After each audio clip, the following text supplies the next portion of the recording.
నమస్తే welcome to our channel నేను సౌజన్య Chennur MLA Balka Suman గారికి పోలీసులు నోటీసులు ఇచ్చారు సో ఆ భయంతో ఆయన ఒక మాజీ మంత్రి ఇంట్లో తలదాచుకున్నట్లుగా వార్తలు వినిపిస్తూ ఉన్నాయి సో మరి అరెస్ట్ చేసేటువంటి అవకాశాలు ఉన్నాయా ఏంటి ఈ అంశానికి సంబంధించి మనతో మాట్లాడడానికి వారి విశ్లేషణని మనతో పంచుకోవడానికి ఈరోజు మనతో పాటు ఉన్నారు సీనియర్ పొలిటికల్ అనలిస్ట్ అంకమరావు గారు ఉన్నారు వారితో మాట్లాడదాం నమస్తే అండి నమస్తే సౌజన్య గారు ఎక్స్ చెన్నూరు ఎమ్మెల్యేకి బాలకసుమన్ గారికి పోలీసులు నోటీసులు ఇచ్చారు దాంతోపాటుగా అది వచ్చి రావడంతో ఆయన అజ్ఞాతంలోకి వెళ్ళిపోయారన్నట్టుగా వార్తలు వస్తూ ఉన్నాయి సో మరి అరెస్ట్ చేసేటువంటి అవకాశాలు ఉండొచ్చు అంటారా అసలు ఏంటి అంటే వారికి ముందుగా తాకీదులు ఇస్తున్నారు దానికి వచ్చి ఆయన విచారణకి సహకరిస్తే ఏం మాట్లాడతారు ఏంటి తదుపరి చర్యలు ఏంటనేది చూసుకోవచ్చు ఇప్పుడు ఆయన అజ్ఞాతంలోకి వెళ్ళారు అడుసు తొక్కనేలా కాలు కడగనేలా అని చెప్పని అన్నారు పెద్దలు ఊరకే అనలేదు నోరు ఉంది కదా అని ఇది పెడితే అది మాట్లాడకూడదు కదా ఉద్యమంలో చెల్లుబాటు అయింది ఇప్పుడు ప్రజాప్రతినిధిగా ఒకసారి లోక్సభ సభ్యుడిగా గెలిచాడు అలాగే శాసనసభ్యుడిగా గెలిచాడు ఆయన మరి అలాంటి వ్యక్తి అదుపు తప్పి మాట్లాడితే పర్యవసానాలు ఇలానే ఉంటాయి నిస్సందేహంగా ఇప్పుడు వాళ్ళు మిగిలిన విధాలా కాకుండా చట్టపరంగానే వాళ్ళు ముందుకెళ్తున్నారు ఆయన మీద ఫిర్యాదు అందింది దాన్ని తీసుకొని రక్షక భటులు వారికి తాకీదులు ఇవ్వటం కూడా జరుగుతూ ఉంది దీని పర్యవసానం ఎలా ఉంటుంది అంటే అంత ఆవేశంగా మాట్లాడిన వ్యక్తి ఇప్పుడు ఎందుకు అజ్ఞాతంలోకి వెళ్ళాడు ఇంత పిరికివాడా అని చెప్పని భావించాల్సిన అవసరం కూడా వస్తుంది అంటే తన దాకా వస్తే తప్ప విషయం తెలియలేదా అంటే మిగిలిన అంతకుముందు గతంలో జరిగినవన్నీ ఒకసారి దృష్టిలో పెట్టుకొని అలా మాట్లాడకుండా ఉంటే ఎవరైనా సరే అది సుమన్ గారే కాదు ఇటు కాంగ్రెస్ పార్టీ వాళ్ళైనా అటు భారతీయ జనతా పార్టీ వాళ్ళైనా బీఆర్ఎస్ నాయకులైనా సరే వ్యక్తిగత దోషంలకు కాకుండా సిద్ధాంతపరమైనటువంటి లేకపోతే పాలనాపరమైనటువంటి విషయాల మీద ఏలెత్తి చూపి దానికి గన గళమెత్తితే ప్రజలు కూడా ఆమోదిస్తారు కొంతమంది ఇలా మాట్లాడినప్పుడు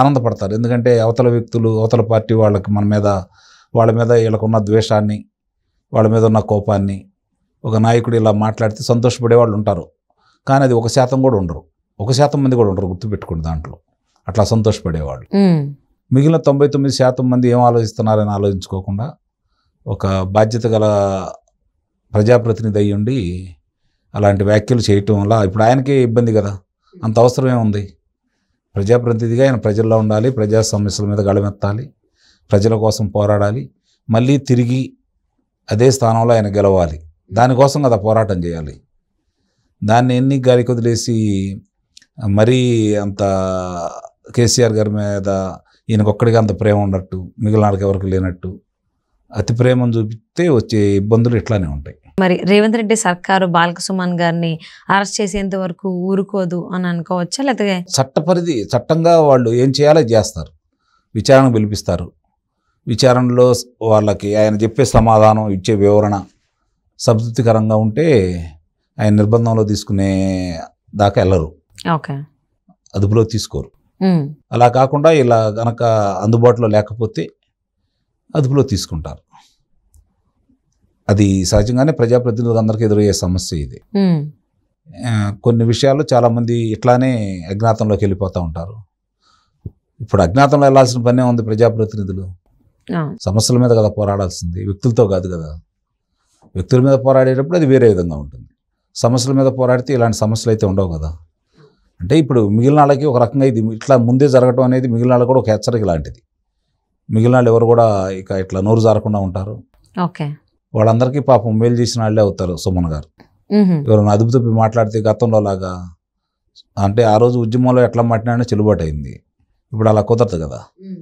వాళ్ళు తీసుకునే చర్యలు మరి అధికారం చేతిలో ఉన్నప్పుడు గతంలో ఈ పార్టీ అధికారంలో ఉన్న సందర్భంగా ప్రతిపక్ష నేతల మీద చేసినటువంటి కార్యక్రమాలన్నీ ఒకసారి దృష్టిలో పెట్టుకుంటూ ఉంటే మరి దానికి రెండింతల అవతరాలు చేస్తారేమో భయం వాళ్ళకు ఉందేమో అనిపిస్తుంది చూడబోతూ ఉంటే ఓకే ఇప్పుడు మాట్లాడిన వ్యక్తి ధైర్యంగా అవును మాట్లాడాను ఇందువల్ల మాట్లాడాల్సి వచ్చింది లేకపోతే మా అధినాయకుడిని ఇలా అన్నంతో కొంచెం నాకు ఆవేశం వచ్చినమాట వాస్తవమే కాబట్టి మరోసారి ఇలా మాట్లాడనంటే పెద్ద సమస్య ఉండదు దాంట్లో అది కూడా ఎక్కువ దూరం కూడా పోదు ఇలా పారిపోయేతలకి ఏమవుతుందంటే అవతరాలకు కూడా అలుసుగా ఉంటుంది ఈయనొక్కడే కాదు ఏ ప్రజానాయకుడైనా సరే ఇట్లా పారిపోకూడదు అంటే మరీ ప్రభుత్వం ఎంటబడి వేధిస్తే వేరే రకంగా ఉండాలి తప్ప కొన్ని కార్యక్రమాల్లో ప్రజల మధ్య ఉంటేనే ఇంకా వాళ్ళకి ఒకవేళ అన్నా కూడా తప్పు మాట్లాడినా కూడా ప్రజల మధ్య ఉండే దాన్ని ఎదుర్కొంటేనే వాళ్ళకి ఇంకా ఆదరణ పెరిగింది.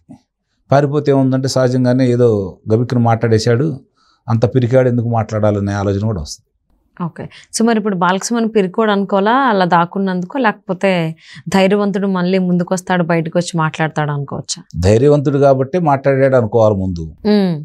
కాకపోతే పరిస్థితులు చూసిన తర్వాత ఎవరో సలహా ఇచ్చి ఉంటారు, కొన్ని రోజులు నువ్వు ఇట్లా ఎందుకులే లేనిపోయిన ఇబ్బంది అని చెప్పని. సహజంగానే ఉద్యమం నుంచి వచ్చాడు కాబట్టి కొంచెం మొట్టమొదటి కూడా అతను అలానే మాట్లాడుతూ ఉంటాడు. ఇప్పటి వరకు అధికారంలో ఉన్నారు కాబట్టి చెల్లుబాటు అయింది. ఇప్పుడు అధికారంలో లేని సందర్భంలో కూడా అలా మాట్లాడితే ఇలాంటి పరిణామాలు ఎదుర్కోవాల్సి వస్తుంది. ఓకే. సో అంటే అది కూడా ఒక మాజీ మంత్రి ఇంట్లో దాక్కున్నారని చెప్పేసి అంటున్నారు. సాధ్యమేనండి, ఎక్కడికి వెళ్ళరు ఏ రాజకీయ నాయకులైనా. వాళ్ళు మరీ వేరే వాళ్ళు ఎవరన్నా ఉంటే ఏదో హత్యలకు సంబంధించి లేకపోతే అలాంటి కార్యక్రమాల్లో ఉండేవాళ్ళు అయితే తప్ప ఎక్కడో చాటుమాటున ఉంటారు, లేకపోతే ప్రాణహాని ఉండాళ్ళు తెలియకుండా గుట్టుమట్టుగా ఉంటారు తప్ప సహజంగానే రాజకీయ నాయకులు వాళ్ళకి కూడా తెలుసు, రక్షాబొట్లు తెలియనిదే ఉండదు ఎక్కడ ఉండారు ఏంటనేది. వాళ్ళు డేక్కన్నేసి చూస్తూనే ఉంటారు. కాకపోతే ఏంటంటే వాళ్ళకి కొన్ని పరిధులు ఉంటాయి కదా, ఇంకా పరిధి దాటి తెలంగాణ పోలీసులు ప్రవర్తించలేదనేది భావించాలి మనం. అంటే వాళ్ళు కూడా ఇక్కడ ఇంకోటి, ప్రభుత్వం కూడా దీన్ని ఆసరాగా తీసుకొని ఏదో చేయాలని కోరిక వాళ్ళలో కనపట్టలేదు. లేకపోతే ఈయన ఎక్కడుండి అదే రోజు పట్టుకోవచ్చు. కానీ వాళ్ళు కూడా అలా ప్రయత్నం చేయట్లేదు. న్యాయపరంగానే వాళ్ళు ఏం చేయాలో చట్టానికి లోబడే వాళ్ళు చేస్తున్నారు. ఈ విషయంలో అభినందనీయమే. అంటే పోలీసులు బాలకృష్ణ అజ్ఞాతం నుంచి బయటకు వచ్చేంత వరకు ఎదురు చూస్తారా, లేకపోతే గాలింపుల చర్యలు ఏమన్నా? సహజంగానే వారి ఇంటికి పంపిస్తారు తాకీదులు. దానికి సమాధానాలు కనుక రాలేదనుకోండి, అప్పుడు పర్యవసానాలు 1-2 పర్యాయాలు చూసిన తర్వాత అందుబాటులో రాకపోతే అప్పుడు ఎక్కడ ఉంటే అక్కడ అదుపులో తీసుకుంటారు. ఓకే. అన్ని రోజులు అలా ఉంటాడైతే నేను భావించట్లేదు, చూడాలి మరి. ఇంకా అట్లా వెళ్ళిపోతే మాత్రం ఆయనకున్నటువంటి పేరు ప్రఖ్యాతులన్నీ పోగొట్టుకున్న వాళ్ళు అవుతారు నిస్సందేహంగా. అంటే అప్పుడు అంత ధైర్యంగా మాట్లాడి ఇప్పుడు పోలీసులు నోటీసులు ఇచ్చిన తర్వాత అంత భయపడో లేకపోతే దేనికో ఏదో ఫీల్ అయ్యి అలా ఎందుకు అజ్ఞాతంలోకి వెళ్ళాలి, ఎందుకు దాక్కోవాలి అంటారు? అంటే ఇలాంటి చర్యలు తీసుకుంటారని ఊహించుండరు, గబిక్కిన ఆవేశం ఏదో మాట్లాడారు, అది అతనికే ఇబ్బంది అయిందని చెప్పి ఇప్పుడు పరిస్థితులను బట్టి అర్థమైపోతూ ఉన్నాయి. ఒక రకంగా తొందరపడి మాట్లాడినందుకు ఈ యొక్క అవతల ఇంత త్వరగా వస్తుంది, తను ఇట్లా అవతలాలు ఏదో మాట్లాడతారు, వాళ్ళు కూడా బూతులు తిడతారు అని భావించుంటాడు. కానీ న్యాయపరంగానో చట్టపరంగానో వాళ్ళు చర్యలు తీసుకుంటారని అతను అయితే భావించలేదు. దానివల్ల ఈ పరిణామాలన్నీ ఇట్లా ఎదురయ్యి దీనికి అంటే అంతిమంగా ఇది ఏ రాజకీయ నాయకుడికైనా సరే ఇలాంటి కార్యక్రమాలు అంటే తొందరపడి మాట్లాడకూడదు అనటానికి ఈ దృష్టాంతాలు మనకు కళ్ళ ముందు కనపడతా ఉంటాయి. అంటే దీన్ని బట్టి బీఆర్ఎస్ నాయకులు అందరూ జర మాట్లాడే ముందు ఆలోచించి ఆచితూచి మాట్లాడతారు అనుకోవచ్చా?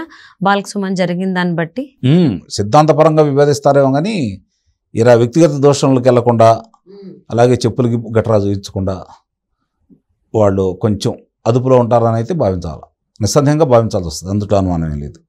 లేకపోతే ఇవన్నీ జరుగుతూనే ఉంటాయి అయినా కానీ ఇలా వ్యక్తిగతంగానే దూషిస్తాము, దూషణలకి పాల్పడతాము అనేటువంటి ఆలోచన ధోరణిలో ఉంటారా బీఆర్ఎస్ నాయకులు? ఉండకపోవచ్చు, ఎందుకంటే అవతల వాళ్ళు కూడా చక్కని ఎత్తులు వేసుకుంటూ వస్తున్నారు, ఇళ్ళగా వాళ్ళు ఆవేశపట్టలేదు, న్యాయపరంగానే ముందుకెళ్తున్నారు. కాబట్టి వీళ్ళు ఊహించింది వేరు, జరిగిన పరిణామాలు వేరు. కాబట్టి దూషణకు ప్రతిదూషణ ఉంటుందని వీళ్ళు భావించుండొచ్చు.